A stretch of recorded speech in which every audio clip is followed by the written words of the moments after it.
السلام علیکم ګرانو قدرمنو ستړي مشئ.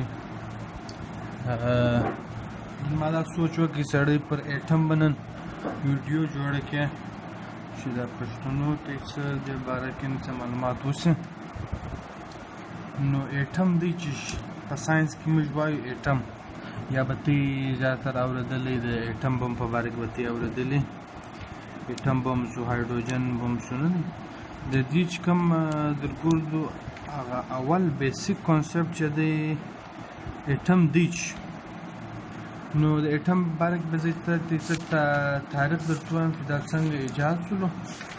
په پخوا کې په یونان کې تقریبا 2-3 زره کاله دمخه، 2.5 زره کاله دمخه هغه وخت کې یو ساینس دغه ولو فلاسفر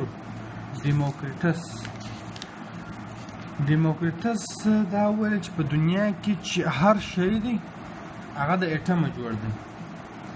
هغه ایټم هغه شی د ده په نظر کې هغه شی و چې مطلب درګردو مطلب ته یو شی غټ هغه نیمه کې، بیا هغه نیمه کې، بیا هغه نیمه کې، بیا هغه نیمه کې، وخت به دونه راشي چې هغه به بالکل کوچنی ټوکری هغه ته ایټموس ویل کېږي. نو هغه ویل د دنیا چې هر شی دی دا ته یې وینې، زه سولم، ته سولې، دغه څه ته وایي دا قلم سولو، دا پیپر سولو، دا لاس سولو، یا سترګې سوی، چې هر شی ته په دنیا کې وینې اگر د ایټمه جوړ دی. او ایټم ډېر کوچنی دی، بیخي کوچنی دی. نو 1808 کې جون ډالټن په نامه باندې یو ساینسدانو، انګریز ساینسدانو، هغو دا تیوري پیش کړه چې په دنیا کې د هر شي چې کوم تخلیق دی هغه د ایټم څخه دی. هغو دا تیوري پیش کړه. بیا هغه بعد د الکترونز په ایټم کې دننه د ایټم ګز به ته شکل در وښیم. د ایټم دا رقم شکل دی.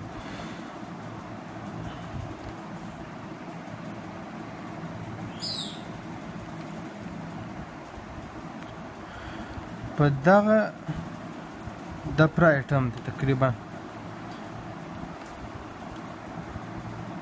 په دا ځای کې الکترون په نامه یو ذره ده چې هغه دی څرخي راڅرخي، او دې ته موږ نیوکلیس وایو. په نیوکلیس کې دننه یو نیوټرون دی او بل چې دی پروټون دی. ټکي دا دوې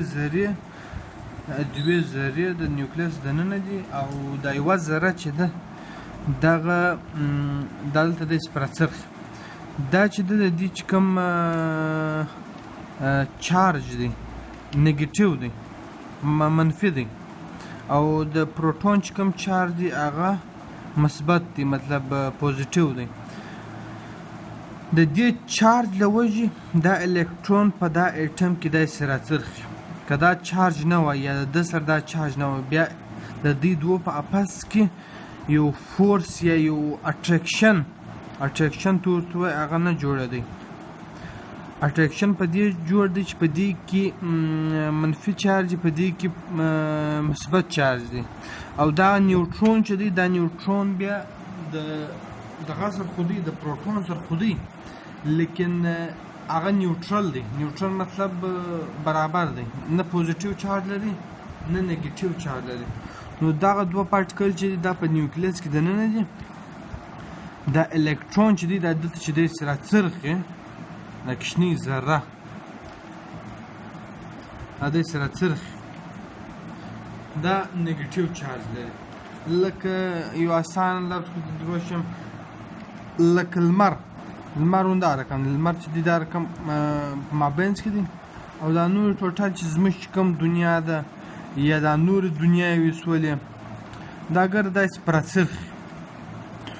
خو فرق یې دا دی لکه په تېره ویډیو کې چې ما ته دا ویلي وله چې د لمر چې کوم وزن دی هغه 3 لکه زموږ د دنیا څخه 3 لکه ګونه زیات دی، 3 لکه ګونه. د هغه رقم پروټون چې دی هغه تقریبا د الکترون څخه 18.5 واره په وزن کې زیات دی. وزن د پروټون چې دی هغه د الکترون 18.5 واره زیات دی. نو په دې باندې پروټون په مابینځ کې دننه په نیوکلیس کې دی او د الکترون چې دی د دې د فورس پر لګي مطلب اټریکشن دی یو رقم فورس دی دواړه سره اټریکټ دي دغه الکترون په دغه لاین کې دا د درولې دي چې یا ته به پر بل خوا نه ځې خاص به پر دا ځېږي نو دا پر دا لاین کې راڅرخي د الکترون دا خو د دې دغه رالی څو ته وایي دا د دې سټرکچر و په بله ویډیو کې به زه دې ته د ښکاره کړم چې د اټم بم څنګه کار کوي اټم بم پر کوم بنیاد باندې کار کوي مننه وایم